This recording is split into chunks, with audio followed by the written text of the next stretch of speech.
ክርስቲያን የሆነ ሁላ ሊያውቀው የሚገባ ፍሬ ጥቅሶች። አንደኛ፣ አምስቱ ሀብታት የተባሉት ሀብተ ፈውስ፣ ሀብተ ክህነት፣ ሀብተ ትንቢት፣ ሀብተ መዊዕ፣ ሀብተ መንግሥት ናቸው። ሁለተኛ፣ አምስቱ ፍኖተ ጽድቅ የተባሉት ፍቅር፣ ትሕትና፣ ጾም፣ ጸሎት፣ ምጽዋት ናቸው።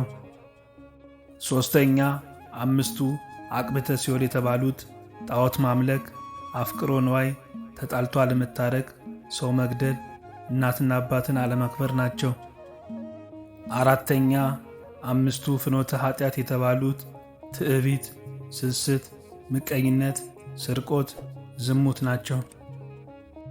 አምስተኛ፣ አምስቱ ሐራ ሲኦል ነገሥታት ፈርዖን በኤርትራ ባሕር የሰጠመው ሰናክሬም፣ አንጢያኮስ፣ ሄሮደስ፣ ዲዮቅልጥያኖስ ናቸው።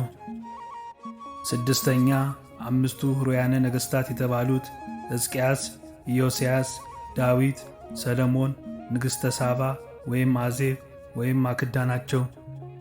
ሰባተኛ፣ አምስቱ አርእስተ አበው የተባሉት አዳም፣ ሄኖክ፣ ኖህ፣ አብርሃም፣ ሙሴ ናቸው።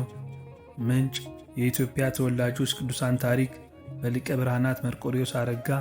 ወስብሐት ለእግዚአብሔር ወለወላዲቱ ድንግል ወለመስቀሉ ክቡር።